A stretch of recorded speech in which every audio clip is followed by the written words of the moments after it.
మన ఖమ్మం నుంచి కూడా సైదులు మనకు అందుబాటులో ఉన్నారు. ఖమ్మం అనేది అది కూడా ఏపీ తెలంగాణ బార్డర్లో ఉన్న నియోజకవర్గం. అక్కడ పరిస్థితి ఎలా ఉంది, ఆంధ్రప్రదేశ్లో కూడా అసెంబ్లీ ఎన్నికలు ఉన్న నేపథ్యంలో ఖమ్మం జిల్లా నుంచి కూడా ఏపీకి వెళ్ళే అవకాశం కొంత ఓటర్లకు ఉంటుంది. ఎలా ఉంది సైదులతో మాట్లాడదాం.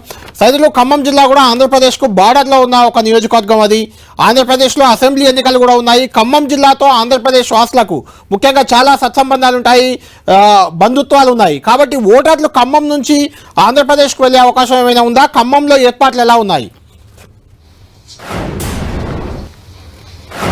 ఎస్ కళ్యాణ్, ఉమ్మడి ఖమ్మం జిల్లా రాష్ట్ర రాజకీయాల్లో కీలకమైనటువంటి జిల్లాగా చెప్పుకోవచ్చు. ఉమ్మడి రాష్ట్రంలోనూ ఇప్పుడు ప్రత్యేక తెలంగాణలోనూ ఖమ్మం జిల్లాకు ఒక విలక్షణమైన తీర్పులు ఇచ్చేటువంటి సంస్కృతి ఉంది. ప్రస్తుతం ఉమ్మడి ఖమ్మం జిల్లాకు సంబంధించినటువంటి పార్లమెంట్ ఎన్నికలు అంటే మొత్తం దేశవ్యాప్తంగా ఎన్నికలు, మరోవైపు తెలంగాణలో జరుగుతున్న ఆంధ్రప్రదేశ్లో జరుగుతున్నటువంటి ఎన్నికలకు సంబంధించి కూడా చూసుకున్నట్లయితే మీరు అన్నట్లుగా తెలంగాణ ఆంధ్రప్రదేశ్ సరిహద్దు ప్రాంతం ఖమ్మం జిల్లా కావడంతో ఈ ప్రాంతం పైన అటు ఏపీ రాష్ట్ర రాజకీయాలు, తెలంగాణ రాష్ట్ర రాజకీయాలు కూడా చాలా ప్రభావితం చేసే అవకాశాలు కూడా కనిపిస్తున్న పరిస్థితి అయితే మనకుంది. మనం చూస్తున్నాం రాష్ట్ర రాజకీయాల్లో ఎక్కువగా తెలంగాణతో పాటు ఏపీలో జరుగుతున్న రాజకీయాల ప్రభావం ఎక్కువగా స్పష్టంగా కనిపిస్తున్న పరిస్థితి. ఇక్కడ ఉన్న నేతలు కూడా అక్కడికి వెళ్లి ప్రచారం కొనసాగిస్తున్న పరిస్థితి అయితే మనం చూస్తున్నాం.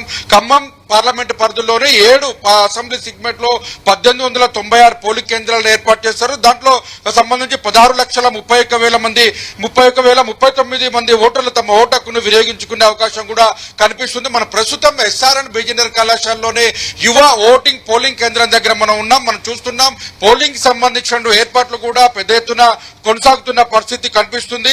ఖమ్మం జిల్లాలో సంబంధించినటువంటి అంటే 7 సెగ్మెంట్లతో పాటు కూడా పక్కనే ఉన్నటువంటి భద్రాద్రి కొత్తగూడెం జిల్లా ఏజెన్సీ ప్రాంతానికి సంబంధించి కూడా చూసుకున్నట్లయితే భద్రాద్రి కొత్తగూడెం జిల్లాకు సంబంధించినటువంటి ప్రాంతాల్లో కూడా పూర్తి స్థాయిలో ఉదయం 7 గంటల నుంచి సాయంత్రం 4 గంటల వరకు కూడా పోలింగ్ ప్రక్రియ కొనసాగనుంది. 9,88,238 మంది ఓటర్లు తమ ఓటకును వినియోగించుకునే అవకాశం కూడా కనిపిస్తున్న పరిస్థితి. అక్కడ కూడా ప్రధానంగా 1,105 పోలింగ్ కేంద్రాలను కూడా ఏర్పాటు చేశారు. అక్కడ మనం ప్రధానంగా చెప్పుకోవడంలో ఖమ్మం పార్లమెంట్ కి సంబంధించి చూసుకున్నట్లయితే ఖమ్మం, వైరా, మదిర, సత్తుపల్లితో పాటు కొత్తగూడెం, అశ్వపేట కాన్స్టిట్యున్సీ 7 కాన్స్టిట్యున్సీ కూడా ఈ కాన్స్టిట్యున్సీలో ఉన్నాయి. అదేవిధంగా అంటే భద్రాచలం, కొత్తగూడెం అంటే మహబూబాబాద్ పార్లమెంట్ సెగ్మెంట్ కి సంబంధించి చూసుకున్నట్లయితే ఇల్లందు, పినపాక, భద్రాచలం నియోజకవర్గాలు కూడా పూర్తిగా మహబూబాబాద్ పార్లమెంట్ పరిధిలో ఉన్నటువంటి పరిస్థితి అయితే కనిపిస్తుంది. అదేవిధంగా ఖమ్మం అంటే మొత్తం చూసుకున్నట్లయితే ఈ పోలింగ్ కేంద్రాలకు సంబంధించినటువంటి ఎక్కడ ఎలాంటి అవాంఛనీయ సంఘటనలు జరగకుండా ఉండేందుకు కూడా పోలీసులు ఏర్పాటు చేస్తారు. మనం చూస్తున్న ఈవీఎంలకు సంబంధించినటువంటి అయితే మొత్తం ఖమ్మం పార్లమెంట్ సెగ్మెంట్ లో 35 మంది అభ్యర్థులు ఉన్నారు. వారితో పాటు నోట ఉండడంతో 3 వీవీప్యాట్లను అంటే 3 ఈవీఎంలను ఏర్పాటు చేశారు.